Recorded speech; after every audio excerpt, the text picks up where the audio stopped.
एक लड़का अपनी ही गर्लफ्रेंड के साथ गंदा काम करने की कोशिश करता है और फिर अचानक एक दिन उस लड़की की मौत हो जाती है।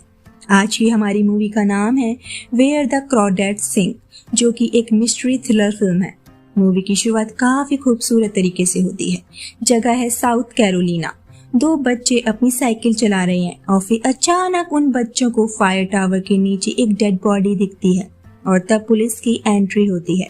पुलिस को लगता है कि शायद उस लड़की की मौत उस फायर टावर से गिरने की वजह से हुई है, इसलिए वो उस फायर टावर पर चढ़कर देखते हैं और उन्हें पहली नजर में ये एक हादसा लगता है। इस डेड लड़के का नाम था चेज। डॉक्टर उन्हें बताता है कि अगर चेज खुद से गिरा होता तो वो मुंह के बल गिरता, ना कि सर के। मतलब उसकी मौत कोई एक्सीडेंट नहीं बल्कि सोची समझी साजिश थे।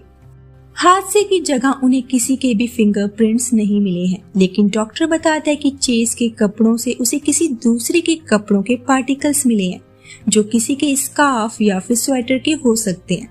पुलिस हादसे के आसपास की जगह का दौरा करती है और उन्हें वहां एक खाली घर दिखता है और वो उस घर के अंदर आ जाते हैं। घर के अंदर कोई भी नहीं था, लेकिन वहां सजाए गए पंखों को देखकर पुलिस को समझ नहीं आता कि वो घर किसी साइंटिस्ट का है या फिर किसी चुड़ैल का। पुलिस को उस घर से एक वुलन कैप मिलती है। हो सकता है कि चेज के कपड़ों में मिले रेशे इसी कैप की हों। वो उस कैप को अपने पास रख लेते हैं और फिर हम एक पेड़ के पीछे एक लड़की को छिपे हुए देखते हैं जो काफी घबराई हुई थी। इस लड़की का नाम काया है। पुलिस झील में छानबीन करने लगती है और तब उन्हें काया अपनी बोट से भागती हुई दिखती है। फिर वो जंगलों से होती हुई झील में तैरने लगती है, लेकिन बदकिस्मती से पुलिस उसे पकड़ने में कामयाब हो जाती है। उस पर चेज की मर्डर का मुकदमा चलाया जाता है। जेल में ही एक वकील उससे मिलने आता है जो उसका केस लड़ने में इंटरेस्टेड था। काया अपने फ्लैशबैक में जाती है। साल है 1953। काया अपनी फैमिली के साथ उस झील के किनारे रहा करती थी। उसकी माँ उससे बहुत प्यार करती थी, लेकिन पापा काफी दुष्ट किस्म के इंसान थे। वो बेवजह अपने बच्चों को मारा पीटा करते थे और अपनी बीवी को भी। काया रोज अपने पेरेंट्स के कमरों से मारपीट और चिल्लाने की आवाजें सुना करती थी। एक दिन जब वो उठती है, वो देखती है कि उसकी माँ चुपचाप घर छोड़कर जा रही है। वो अपनी माँ को आवाज लगाती है, लेकिन वो बिना पीछे देखे वहां से चली जाती है और फिर वो कभी वापस नहीं लौटती। अब घर में बस भाई बहन रह गए थे, लेकिन एक दिन उसकी बहन और भाई भी घर छोड़कर चले जाते हैं। काया अकेले अपने पापा के साथ रह जाती है। एक दिन वो बोट लेकर झील में घूमने जाती है और रास्ता भटक जाती है। तब उसे अपने भाई का दोस्त टेड दिखता है और वो समझ जाता है कि वो रास्ता भटक गई है, इसीलिए वो उसके साथ उसके घर तक उसे छोड़ने आता है। काया के पापा भी अब काफी सुधर गए थे। काया को भूख लग रही थी, इसीलिए वो उसे मेडिसिन की शॉप पर ले जाते हैं, जहाँ मेडिसिन उसे बताती है कि उसे स्कूल जाना चाहिए। वहाँ पढ़ाई के साथ साथ उसे अच्छा खाना भी मिलेगा। मेडिसिन काया को लॉलीपॉप देती है। वो काफी भली औरत थी। काया ये सोच के स्कूल जाती है कि वहाँ उसे खाने को मिलेगा, लेकिन बाकी स्टूडेंट्स उसका हुलिया देखकर उस पर हंसने लगते हैं, जिस वजह से काया वहाँ से भाग जाती है और अपने पापा के साथ झील में जाकर मछलियाँ पकड़ती है। वहाँ उसे बर्ड का एक पंख मिलता है जिसे वो अपने पास रख लेती है। अगले दिन उसके पापा उसे एक बैग गिफ्ट करते हैं ताकि वो बर्ड्स के पंखों के साथ साथ बाकी सामान को उसमें रख सके। उसी दिन काया की मॉम का लेटर आता है जिसे उसके पापा पढ़कर जला देते हैं। ये देखकर काया रोने लगती है और उस जले हुए लेटर की राख को एक शीशी में भर लेती है। उसके पापा काया की माँ के सारे सामान को आग लगा देते हैं और काया को अकेला उस घर में छोड़कर भाग जाते हैं। काया अपना पेट भरने के लिए झील से म्यूजल निकाल कर मेडिसिन के स्टोर में बेचने लगती है। कहानी कई साल आगे जाती है। साल है 1962। काया अब 19 साल की हो गई है। उसे बचपन से ही नेचर के साथ खास लगाव है। वो काफी समय से किसी दूसरे इंसान के करीब नहीं आई थी, इसीलिए वो बाहरी लोगों को देखकर डर जाती थी। एक दिन वो नोटिस करती है कि किसी ने उसके लिए किसी चिड़िया का पंख जंगल के बीचों बीच रखा है।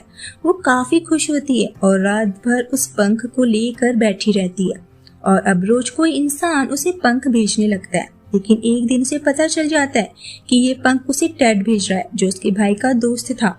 बाद में टेड उसको पढ़ाने में मदद करता है क्योंकि काया कभी स्कूल नहीं गई थी। वो उसे ABCD से लेकर काउंटिंग सब कुछ सिखाता है। काया भी सब कुछ बहुत जल्दी सीख जाती है। वो टेड से किसी दिन उसके घर पर पढ़ाने के लिए बोलती है और फिर वो दोनों काया के घर पर मिलकर पढ़ने लगते हैं।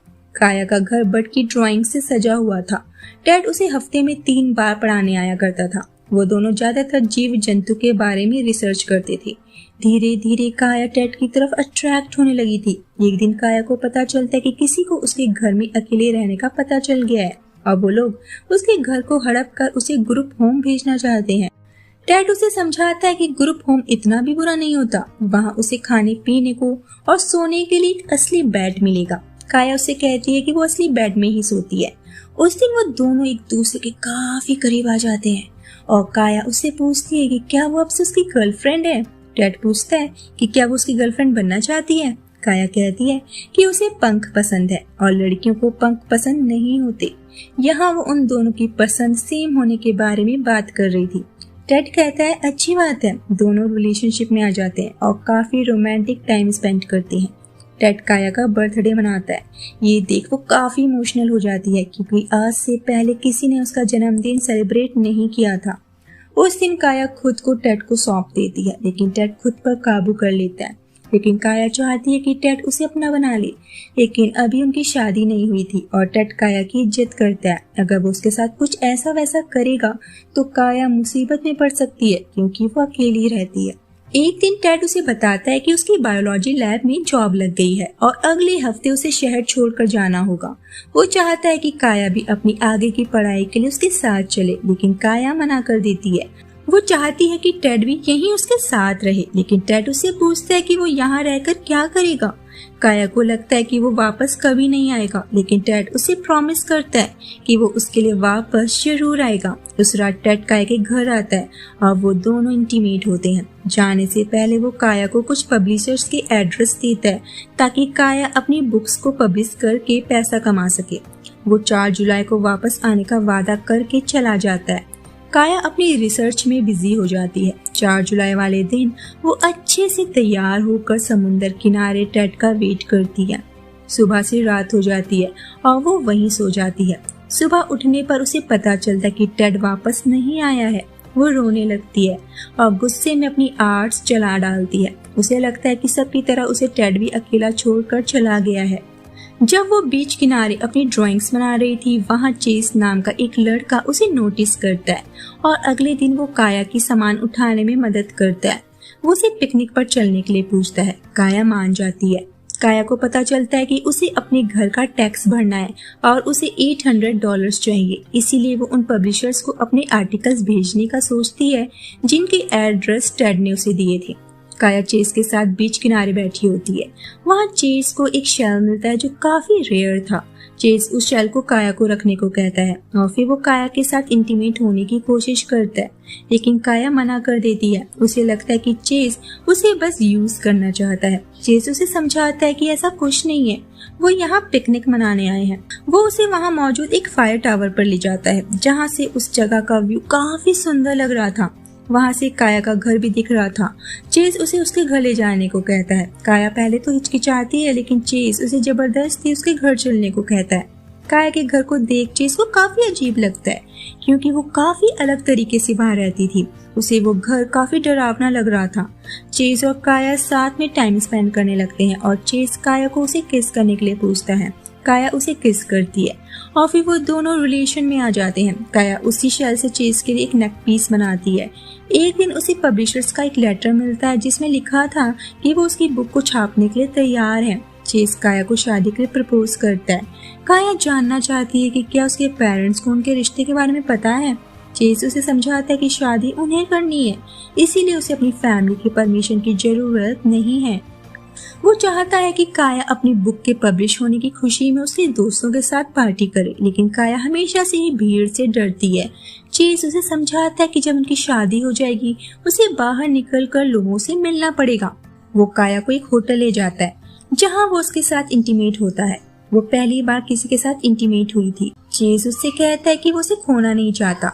उसके बाद काया उसे अपने हाथों से बनाया वही शेल नेकलेस पहनाती है। हमें फिर कोर्ट का सीन दिखाया जाता है जहाँ चेस की मॉम सबसे ये बताती है कि चेस के गले में जो शेल नेकलेस था वो उसकी डेड बॉडी से गायब है। चेस कभी खुद से वो नेकलेस नहीं उतारता था, तो उसे शक है कि काया, जिसे वो चेस का कातिल समझते हैं, उसी ने उस नेकलेस को गायब किया हो। कहानी पास्ट में जाती है जहां हम टेड को देखते हैं। वो वापस आ गया था। वो काया और चेस को साथ में देखता है। उन्हें साथ में देख उसका दिल टूट जाता है। बाद में वो चेस को काया के लिए गंदी गंदी बातें कहते हुए सुनता है और उन दोनों की लड़ाई हो जाती है। रात में टेड काया के पास आता है। काया उसे पत्थरों से मारने लगती है। टेड उसे समझाता है कि चेस उसके लिए सही लड़का नहीं है। काया उसे कहती है कि टेड उसे यहाँ अकेले छोड़कर चला गया था। टेड उसे समझाने की कोशिश करता है कि काया उसके लिए सब कुछ है और ये उसे तब रियलाइज हुआ जब उसके पास नहीं थी, इसलिए वो सब कुछ छोड़कर उसके पास आ गया। लेकिन काया अब चेस के साथ रिश्ते में है, इसीलिए वो टेड को मना कर देती है। अगले दिन वो चेस से मिलती है और तभी पीछे से चेस की मंगेतर वहां आ जाती है और काया को अपने साथ हुए धोखे का पता चलता है। वो घर जाकर काफी रोती है। चेस उसके पीछे पीछे घर आता है। वो बाहर झाड़ियों में छिप जाती है। चेस वहां से चला जाता है। काया बीच पर जाकर जोरों से चिल्लाती है और वहीं लेट कर सो जाती है। काया की पहली बुक पब्लिश हो जाती है और उसे इसके अच्छे पैसे भी मिलते हैं, जिससे वो अपने घर का टैक्स भरती है और फिर वो अपने घर का मेकओवर करवाती है। एक दिन उसका भाई उससे मिलने आता है। उसे काया की बुक एक शॉप में दिखी थी, जिसे देख वो उससे मिलने आया था। काया को पता चलता है कि उसकी माँ की डेथ हो चुकी है। उसकी माँ की याददाश्त जा चुकी थी। उन्हें ये भी याद नहीं था कि उनके 3 बच्चे हैं। उनकी मौसी ने उन्हें लेटर भी लिखा था, जो काया के पापा ने जला दिया था। काया अपनी दूसरी बुक टेड को डेडिकेट करती है, जिसे उसने फेदर बॉय नाम दिया था। मेडिसिन की शॉप पर उसे चेस और उसके दोस्त दिखते हैं, जिन्हें देख वो छिप जाती है, लेकिन चेस उसे देख लेता है और बदतमीजी करना शुरू कर देता है। काया उसे उससे दूर रहने को कहती है। काया जंगल में बैठकर एक तितली का स्केच बना रही थी, तभी वहाँ चेस आ जाता है और काया से माफी मांगता है, लेकिन काया उससे नाराज है कि चेस ने उससे इंगेज होने की बात छिपाई। चेस उसे फिर से होटल ले जाने की बात करता है, लेकिन काया कहती है कि उसे अब चेस से कोई लेना देना नहीं है, जिस पर चेस उसे थप्पड़ मार देता है। काया भी पलटकर उसे मुक्का मारती है। चेस गुस्से में उसके साथ गलत काम करने की कोशिश करता है, लेकिन काया जमीन में पड़े पत्थर को उठाकर उसके सिर पर मार देती है और उसे मारने की धमकी देकर वहां से भाग जाती है। डर की वजह से काया पूरा दिन अपनी बोट पर रहती है।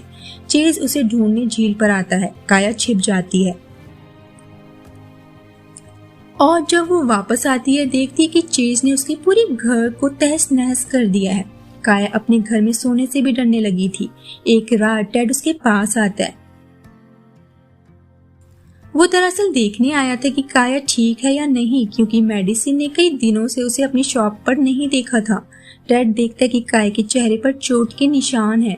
वो पूछता है कि काया उसे इन सब लफड़ों में पढ़ने से मना करती है।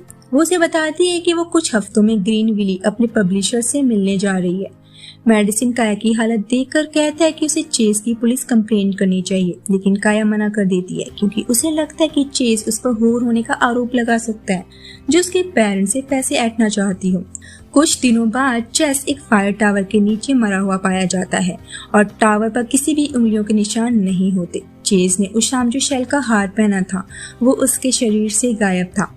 सीन कोर्ट पर शिफ्ट होता है, जहां पब्लिशर सबको बताता है कि 29 अक्टूबर जिस दिन चेस की डेथ हुई थी, काया उनके साथ मीटिंग कर रही थी और उन सब ने साथ में मिलकर डिनर किया था। काया के खिलाफ कोई सबूत न मिलने की वजह से उसे इस केस से रिहा कर दिया जाता है। टेड काया के साथ फिर से अपना रिश्ता शुरू करता है। साथ ही साथ वो अपनी बुक भी पब्लिश करते हैं।